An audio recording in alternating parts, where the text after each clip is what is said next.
Assalamualaikum warahmatullahi wabarakatuh. Selamat pagi anak-anakku semuanya.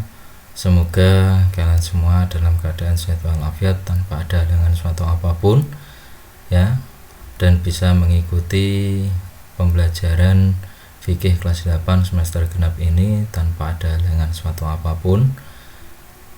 Maka untuk itu marilah kita berdoa, semoga nanti dalam pembelajaran fikih ini kita mendapatkan kemudahan dan keridhaan dari Allah Subhanahu wa taala. Berdoa dipersilahkan.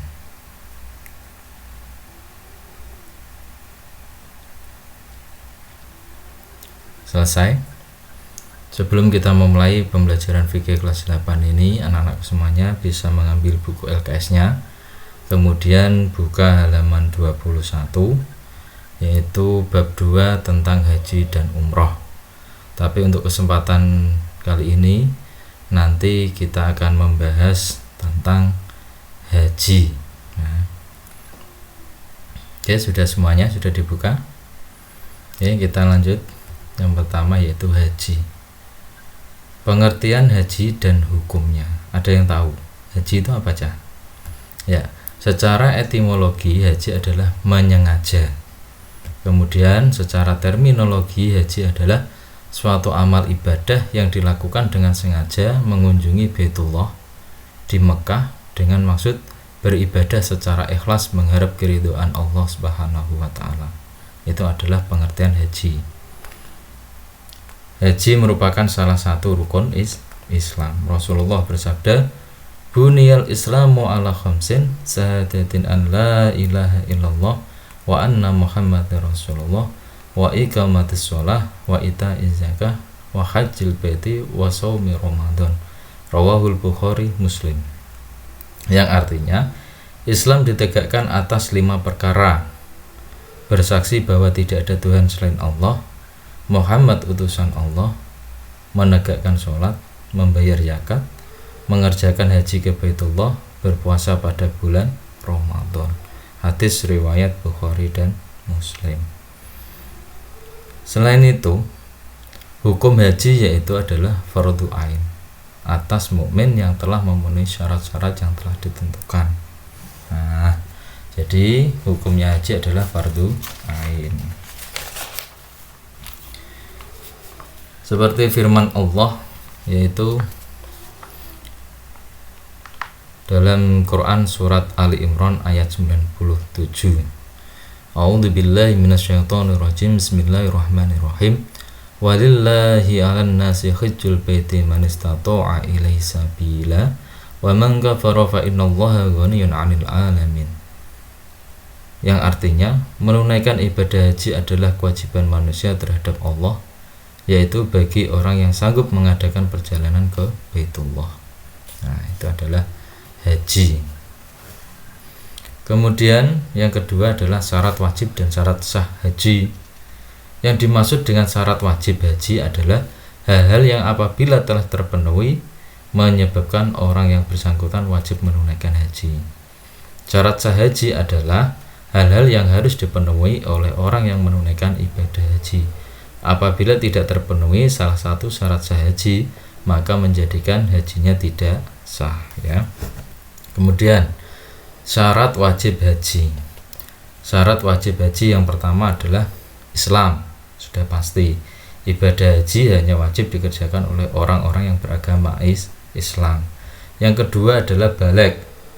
Anak-anak di bawah umur belum diwajibkan. Kalaupun dia sudah melaksanakan haji, maka hajinya tetap sah, tetapi dikategorikan sebagai haji sunnah. Kemudian yang ketiga berakal sehat. Yang keempat merdeka atau tidak menjadi budak. Yang kelima adalah mampu atau istato'a. Yang dimaksud mampu adalah meliputi 6 hal ya. Yang keenam ada mahram ya. Kemudian kita kembali lagi ke mampu. Mampu ini yang pertama adalah mempunyai ongkos naik haji atau ONH. Kemudian yang kedua yaitu ada kendaraan. tersedia kendaraan yang dapat dipergunakan untuk ke tanah suci. Syarat ini untuk yang jauh dari kota Mekah. Kemudian yang ketiga, aman selama dalam perjalanan baik pergi maupun pulang. Yang keempat yaitu cukup bekal bagi keluarga yang ditinggalkannya. Jadi sebisa mungkin apabila kita melaksanakan haji, maka orang-orang yang kita tinggalkan atau yang ada di rumah itu cukup bekal ya, selama kita tinggalkan untuk beribadah haji. Jangan sampai yang di rumah itu malah tertelantarkan. Kemudian yang selanjutnya adalah sehat jasmani dan rohani.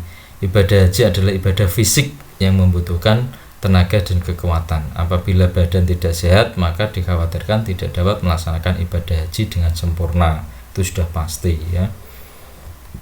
Yang selanjutnya yaitu mempunyai pengetahuan tentang haji. Biasanya para calon jamaah yang mau berangkat ke tanah suci dibekali dahulu tentang pelaksanaan ibadah yang akan dilaksanakan di tanah suci, agar dalam perjalanan ibadah kita benar-benar mengetahuinya dan sah. Persiapan pelaksanaan haji ini disebut dengan manasik haji. Jadi ketika kita mau melaksanakan haji biasanya ada manasik. Nah, itu untuk agar pengetahuan tentang haji kita terpenuhi. Kemudian yang selanjutnya syarat wajib adalah mahram, ada mahram atau muhrim bagi wanita. Bagi wanita harus ada suami atau orang yang mendampinginya. Oke. Kemudian yang selanjutnya adalah syarat sah haji. Haji dinyatakan sah apabila pelaksanaannya memenuhi beberapa hal. Yang pertama, dikerjakan sesuai dengan batas-batas waktunya. Ya, misalnya mikot zamani atau batas waktu pemakaian ihram dan batas waktu wukuf. Yang kedua, melakukan urutan rukun haji tidak dibolak-balik. Kemudian yang ketiga, dipenuhi syarat-syaratnya, misalnya syarat tawaf dan sa'i. Kemudian yang keempat, dikerjakan di tempat yang telah ditentukan, misalnya tempat wukuf, tawaf, sa'i, melontar jumroh, dan hadir di Muzdalifah ataupun bermalam di Mina. Ya, itu adalah syarat sah haji. Kemudian rukun haji. Yang dimaksud dengan rukun haji yaitu perbuatan yang harus dilaksanakan selama menunaikan ibadah haji. Dan apabila ada rukun yang tertinggal, maka ibadah hajinya tidak sah dan tidak dapat diganti dengan dam, serta wajib mengulangi kembali ibadah hajinya pada tahun yang akan datang. Nah, rukun haji itu apa saja ya? Yang pertama adalah ihram. Yang dimaksud dengan ihram adalah niat mengerjakan haji dengan memakai pakaian ihram yang meninggalkan semua yang dilarang atau diharamkan dalam haji. Nah, ini pakaian ihramnya aja. Ya. Kemudian yang kedua, wukuf di padang Arafah. Ya. Wukuf di padang Arafah adalah berhenti di padang Arafah pada tanggal 9 Zulhijjah, yang dimulai dari tergelincirnya matahari yaitu tanggal 9 Zulhijjah sampai dengan fajar tanggal 10 Zulhijjah. Itu adalah wukuf di padang Arafah. Kemudian yang ketiga adalah tawaf. Tawaf ini memiliki pengertian mengelilingi Ka'bah sebanyak 7 kali dengan syarat-syarat sebagai berikut. Syarat tawaf ya, yang pertama yaitu suci dari hadas dan najis, kemudian menutup aurat. Ka'bah ini di sebelah kiri. Nah, ini makanya bisa dilihat untuk gambar tawafnya ya. Ka'bah berada di sebelah kiri orang yang tawaf. Kemudian hitungannya dimulai dari rukun Hajar Aswad. Ya. Kemudian tawaf dilakukan di dalam Masjidil Haram. Nah, adapun macam-macam tawaf itu ada 5. Yang pertama adalah tawaf ifadhah atau tawaf rukun haji. Yang kedua adalah tawaf kudum, yaitu tawaf yang dilakukan ketika baru pertama kali datang ke tanah suci dan melihat Ka'bah. Yang ketiga adalah tawaf sunnah, yaitu tawaf yang bisa dilaksanakan kapan saja. Yang keempat adalah tawaf nazar, yaitu tawaf yang dinazarkan atau dijanjikan. Yang kelima adalah tawaf wada, yaitu tawaf yang dikerjakan ketika hendak meninggalkan tanah suci atau saat akan pulang. Nah, ini adalah macam-macam tawaf. Setelah tawaf itu kita harus melakukan sa'i. Yang dimaksud dengan sa'i yaitu berlari-lari kecil dari Bukit Sofa ke Bukit Marwah, dan sebaliknya sebanyak 7 kali. Ya, jadi kita lari-lari sebanyak 7 kali. Syarat-syarat sa'i adalah yang pertama dimulai dari Bukit Sofa dan diakhiri di Bukit Marwah. Nah, itu bisa dilihat gambarnya aja. Kemudian dikerjakan setelah tawaf, baik tawaf kudum maupun tawaf ifadah. Kemudian dikerjakan sebanyak 7 kali. Nah, ini dalam kita melaksanakan sa'i ya. Kemudian setelah kita ihram, wukuf di padang Arafah, tawaf, sa'i, maka yang selanjutnya adalah tahallul. Tahallul ke apa ya? Tahallul yaitu bercukur atau memotong sebagian rambut kepala. Jadi tidak harus digundul, walaupun sehelai pun sudah boleh dikatakan tahallul. Nah, itu ya. Kemudian yang selanjutnya adalah tertib atau urut. Tertib atau urut ini merupakan pelaksanaan rukun haji, tidak boleh diubah urutannya dari nomor 1 sampai nomor 6 ya. Dari ihram, kemudian wukuf di padang Arafah, tawaf, sa'i, tahallul, baru selesai. Itu ya. Oke, ini adalah rukun haji. Yang keempat yaitu wajib haji. Yang dimaksud dengan wajib haji adalah bagian-bagian di dalam ibadah haji yang harus dilaksanakan selama menunaikan ibadah haji, dan apabila ada yang tertinggal dapat diganti dengan membayar dam atau denda berupa penyembelihan hewan dan ibadah hajinya tetap sah setelah membayar damnya. Wajib haji ini meliputi beberapa hal ya. Yang pertama adalah ihram dari mikot, bukan dan tapi dari ihram dari mikot, baik mikot zamani maupun mikot makani.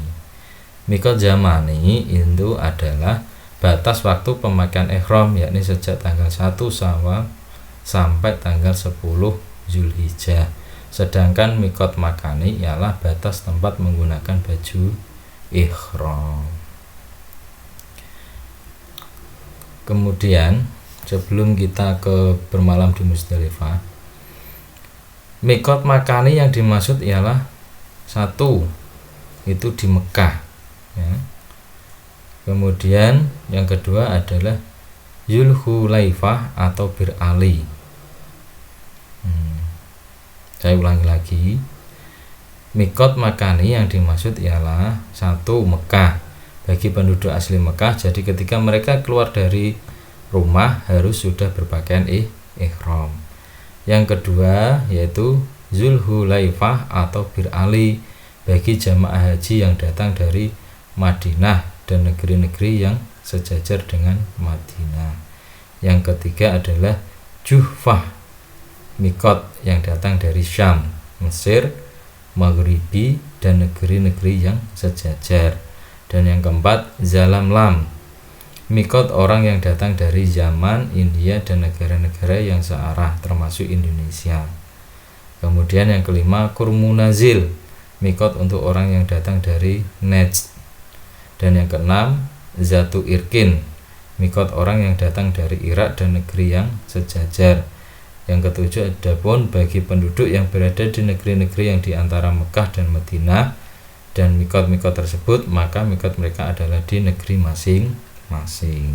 Nah, itu adalah wajib haji, yaitu ihram dari mikot, baik mikot zamani maupun mikot makani. Yang kedua adalah bermalam di Musdalifah.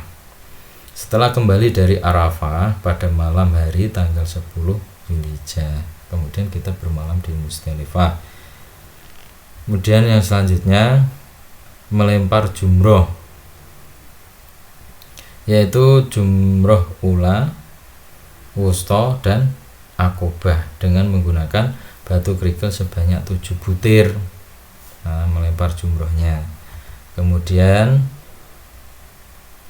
meninggalkan segala yang diharamkan karena ihram. Kemudian yang selanjutnya adalah meninggalkan segala yang diharamkan karena ihram. Kemudian tawaf wada, ya, yaitu tawaf perpisahan, dan yang selanjutnya menjauhkan diri dari semua larangan haji. Ya, itu.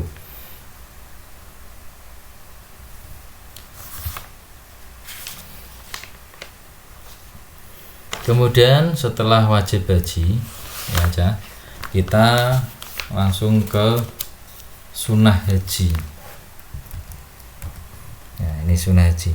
Sunnah haji adalah perbuatan-perbuatan yang dianjurkan dilaksanakan oleh orang yang beribadah haji. Adapun beberapa sunnah haji, yang pertama yaitu mengerjakan haji dengan cara ifrad. Kemudian yang kedua membaca talbiyah mulai sejak ihram sampai dengan melempar jumrah. Ya, talbiyah ku biasa labbaik Allahumma labbaik labbaik la syarikalah. Nah, itu loh cah, sing labbaik Allahumma labbaik labbaik la syarikalah laka baik innal hamda wa ni'mata laka wal mulk la syarikalah. Nah, itu. Nah, besok kalau kita sudah haji insyaallah kita tahu sendiri ya, ya. Amin. Kemudian sunnah haji yang ketiga adalah membaca doa setelah membaca doa talbiyah. Ya, hal ini diriwayatkan dalam hadis dari hadis riwayat Syafi'i dan Daruqutni. Ya, doanya yaitu Allahumma inna nas'aluka ridhoka wal jannah wa na'udzubika min sakhatika wan nar. Rabbana atina fid dunya hasanah wa fil akhirati hasanah wa qina adzabannar. Itu adalah doa setelah membaca doa talbiyah. Yang selanjutnya adalah tawaf kudum, yaitu tawaf pada saat pertama kali datang di kota Mekah Al-Mukarramah. Dan yang selanjutnya menunaikan sholat sunnah 2 rakaat setelah selesai tawaf kudum. Dan yang selanjutnya mencium hajar aswad. Itu adalah sunnah haji. Yang keenam, larangan-larangan dalam ibadah haji. Dalam melaksanakan ibadah haji ada beberapa larangan yang tidak boleh dilanggar, dan apabila dilanggar akan terkena dam atau denda. Larangan yang tidak boleh dilakukan oleh jamaah haji itu adalah sebagai berikut. Yang pertama, bagi seorang pria ini memakai pakaian berjahit, memakai tutup kepala, memakai sepatu, atau yang menutupi mata kaki sewaktu dalam masa ihram, itu tidak diperbolehkan. Kemudian kalau bagi wanita yaitu memakai tutup muka, kemudian memakai sarung tangan. Dan yang selanjutnya bagi jamaah pria dan wanita ini yang pertama memotong dan mencabut kuku, memotong atau mencukur rambut kepala, mencabut bulu badan lainnya, menyisir rambut kepala dan sebagainya, memakai harum-haruman atau wangi-wangian pada badan, pakaian maupun rambut kecuali yang dipakai sebelum ihram. Keempat, memburu atau membunuh binatang darat dengan cara apapun ketika dalam ihram, mengadakan perkawinan atau mengawinkan orang lain atau menjadi wakil dalam akad nikah atau melamar. Kemudian yang keenam, bercumbu rayu dengan syahwat atau bersenggama. Orang yang melakukan hubungan suami istri sebelum tahalul awal maka hajinya batal. Kemudian mencaci maki, mengumpat, bertengkar, mengucapkan kata-kata kotor dan lain sebagainya. Yang kedelapan, memotong atau menebang pohon atau mencabut segala macam yang tumbuh di tanah suci. Larangan-larangan tersebut perlu diperhatikan. Barang siapa yang melanggarnya maka kepadanya dikenakan dam atau denda. Itu ya. Kemudian yang selanjutnya adalah dam atau denda. Ditinjau dari segi etimologi, dam ini artinya darah. Sedangkan menurut terminologi, dam adalah mengalirkan darah atau menyembelih hewan ternak sebagai tebusan atas pelanggaran yang dilakukannya. Nah, untuk lebih jelasnya, anak-anakku semuanya bisa lihat tabel dam di LKS halaman 28. Ya. Ini ada jenis pelanggarannya, di situ kalian bisa lihat, dan kemudian dam yang dibayarkannya itu apa saja. Nah, itu ya. Oke. Yang selanjutnya macam-macam haji dan perbedaannya. Ada yang namanya haji ifrad. Haji ifrad yaitu haji dulu baru umroh. Nah, jadi haji ifrad adalah haji yang dikerjakan dengan cara melaksanakan haji terlebih dahulu kemudian baru melaksanakan ibadah umroh. Jadi dalam hal ini kita 2 kali melakukan ihram, yaitu dari mikot untuk haji dan ihram lagi dari mikot untuk umroh, serta melaksanakan seluruh pekerjaan umroh. Semua ini dikerjakan setelah menyelesaikan ibadah haji. Itu adalah haji ifrad. Cara gampangnya kaji sik baru umroh ya. Kemudian yang kedua adalah haji tamattu. Haji tamattu adalah cara melaksanakan haji dengan mengerjakan umroh terlebih dahulu pada bulan-bulan haji, dan setelah selesai barulah mengerjakan haji. Jadi pertama-tama kita harus melakukan ihram sampai selesai untuk keperluan umroh, kemudian ihram untuk keperluan haji. Mereka yang mengerjakan haji dengan cara tamattu wajib membayar dam, yaitu menyembelih seekor kambing atau berpuasa 10 hari, yaitu 3 hari di tanah suci dan 7 hari ketika tiba di tanah air. Ini haji tamattu, cara gampangnya yaitu umroh dulu baru haji, kebalikan dari ifrad ya. Kemudian yang ketiga adalah haji qiran. Haji qiran adalah melaksanakan ibadah haji dan umroh secara bersama-sama. Jadi dalam hal ini melakukan ihram dari mikot dengan niat untuk haji sekaligus umroh. Hal seperti ini juga dikenakan dam atau denda, sama halnya dengan haji tamattu. Nah, jadi ini perbedaannya. Kalau ifrad haji dulu baru umroh, kalau tamattu umroh dulu baru haji, kalau qiran bersama-sama antara haji dan umroh ya. Kemudian yang selanjutnya, tata cara urutan ibadah haji. Di dalam menunaikan ibadah haji, masalah rukun, wajib, dan sunnah haji merupakan satu kesatuan yang dikerjakan secara berturut-turut menurut urutan waktu yang tersedia dan merupakan rangkaian kegiatan yang tidak dapat dipisahkan. Tata urutan haji dapat dikemukakan sebagai berikut. Yang pertama yaitu ihram. Ihram yakni niat dengan bulat dan ikhlas untuk menunaikan ibadah haji karena Allah, dengan memakai pakaian ihram yang dimulai dari mikot dengan urutan sebagai berikut. Yang pertama memotong rambut, kemudian kuku dan mandi sunnah ihram, kemudian berwudu. Nah, kalau pakaian ihram untuk pria itu 2 helai kain putih yang tidak berjahit, 1 helai diselendangkan dan 1 helai lagi disarungkan. Yang kedua untuk wanita yaitu pakaian yang menutup seluruh tubuh kecuali muka dan 2 telapak tangan. Tidak boleh memakai cadar penutup muka dan tidak boleh memakai sarung tangan. Hampir seperti kayak orang sholat ya, memakai rukuh. Nah itu. Kemudian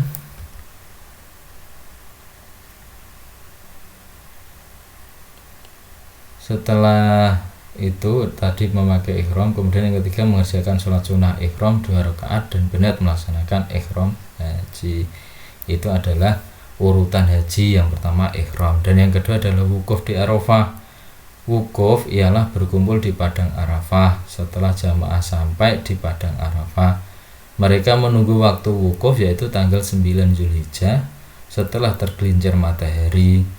Wukuf ini merupakan urutan terpenting dalam ibadah haji, sebab tanpa wukuf hajinya tidak sah.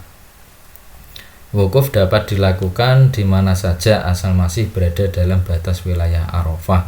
Ketika berada di padang Arafah, maka jamaah haji membaca bacaan ihram sebagaimana yang dicontohkan oleh Rasulullah. Yang pertama yaitu istighfar, kemudian talbiyah, membaca takbir yang dibaca saat Idul Fitri atau Idul Adha untuk ngono kuwi ya. Kemudian membaca tahlil. Terus selanjutnya membaca doa-doa yang isinya memohon ampunan dan agar diberikan hidup yang sejahtera di dunia dan akhirat. Itu ketika kita wukuf di Arafah. Yang selanjutnya adalah mabit di Musdalifah, malam bina dan takwa. Setelah mengerjakan wukuf lalu berangkat menuju Musdalifah untuk mabit atau menginap di sana walaupun hanya sebentar. Waktu mabit adalah antara maghrib sampai dengan terbit fajar tanggal 10 Zulhijjah. Ketika di Musdalifah, mereka harus mencari dan mengumpulkan batu kerikil sedikitnya 7 butir atau sekaligus 70 butir atau lebih untuk persediaan bila ada yang jatuh. Batu kerikil itu untuk melempar jumroh Aqobah pada tanggal 10 Zulhijjah. Kemudian perjalanan dilanjutkan ke Mina. Yang keempat, melontar jumroh Aqobah atau balang jumroh. Setelah sampai di Mina, yaitu tanggal 10 Zulhijjah, lalu melempar jumroh Aqobah sebanyak 7 kali lemparan. Dan setiap lemparan membaca bismillah. Ya. Setelah selesai, bagi mereka yang terkena denda atau dam dan yang akan berkorban, mereka memotong hewan kurban. Setelah itu melakukan gunting rambut yang dinamakan dengan apa tadi? Tahallul awal. Setelah itu jamaah menuju ke Mekah ya. Kemudian yang selanjutnya adalah tawaf ifadah. Setelah tiba di Mekah, jamaah mengerjakan tawaf ifadah pada tanggal 10 Zulhijjah yang mengelilingi Ka'bah 7 kali, dimulai dari arah yang sejajar dengan Hajar Aswad dan berakhir di sana pula. Kemudian yang selanjutnya mengerjakan sa'i. Setelah melakukan tawaf ifadah, dilanjutkan melakukan sa'i. Sa'i yaitu berlari-lari kecil dari Bukit Sofa ke Bukit Marwah dan kembali lagi ke Bukit Sofa sebanyak 7 kali. Selama sa'i, jamaah haji disunahkan untuk berdoa. Kemudian yang selanjutnya adalah tahallul. Setelah selesai sa'i, dilanjutkan dengan tahallul kedua yang caranya sama dengan tahallul pertama. Setelah itu akan terbebas dari semua larangan haji. Yes. Nak wis tekan tahallul cah, wis rasane plong. Ya. Kemudian setelah itu bermalam di Mina. Bermalam di Mina pada malam 11, 12 dan 13 Zulhijjah. Hari-hari itu disebut hari tasyrik. Pada siang harinya tanggal 11 Zulhijjah, setelah zuhur barulah melontar 3 jumroh, yaitu ula, wusta dan Aqobah masing-masing 7 kali dengan menggunakan batu kerikil. Begitu pula melontar ke 3 jumroh pada tanggal 12 dan 13 Zulhijjah. Waktu dan caranya juga sama seperti pada tanggal 11 Zulhijjah. Dengan selesainya kegiatan melontar jumroh tersebut, maka bagi mereka yang mengerjakan haji tamattu dan haji qiron, selesailah seluruh rangkaian kegiatan ibadah haji dan kembali ke Mekah. Akan tetapi bagi mereka yang mengerjakan haji ifrad, masih diharuskan mengerjakan umroh. Setelah selesai umroh, berarti selesailah seluruh rangkaian kegiatan ibadah haji, yaitu haji ifrad. Ya, setelah bermalam di Mina, kemudian tawaf wada. Tawaf wada yaitu tawaf perpisahan yang dikerjakan ketika seseorang akan meninggalkan kota Mekah. Caranya sama dengan melaksanakan tawaf ifadah. Nah, oke, itu tadi tentang haji. Kemudian yang selanjutnya adalah kita ke hikmah haji. Jadi haji ini ada hikmahnya, cah. Jadi ketika Allah menyuruh haji itu ada hikmahnya. Ibadah haji mengandung beberapa hikmah, diantaranya yang pertama memperkokoh dan meningkatkan ketakwaan kepada Allah Subhanahu wa Ta'ala. Yang kedua, menumbuhkan semangat berkorban. Ibadah haji banyak menuntut pengorbanan baik harta, jiwa, tenaga maupun waktu. Yang ketiga, dapat mengenal lebih dekat tempat-tempat bersejarah yang ada kaitannya dengan ibadah haji. Dan yang keempat, sebagai sarana untuk lebih mempererat ukhuwah Islamiyah, karena ibadah haji merupakan ajang bertemunya umat Islam sedunia. Nah, itulah hikmah dari haji. Mungkin itu yang bisa Bapak sampaikan tentang bab haji. Misalnya banyak kekurangan, banyak kesalahan, Bapak minta maaf ya. Jadi anak-anakku, memang bab haji ini banyak. Jadi Bapak harapkan nanti anak-anak bisa dibaca-baca terus agar nanti ketika ulangan anak-anakku semuanya sudah paham tentang bab haji. Untuk soal evaluasi anak-anakku ya, karena ini Bapak sampaikan bahwa soal evaluasi ini anak-anakku jangan sampai mengerjakan asal-asalan ya. Jadi nanti nilainya enggak maksimal. Tapi yang Bapak harapkan adalah anak-anakku semuanya mengerjakan dengan sungguh-sungguh agar nilai kalian bisa maksimal. Itu ya. Untuk soal evaluasinya nanti kerjakan soal yang ada di link Google Form yang di bawah video ini. Mungkin itu dari Bapak, kurang lebihnya mohon maaf. Akhirul kalam, wallahul muwaffiq ila aqwamit thoriq. Assalamualaikum warahmatullahi wabarakatuh.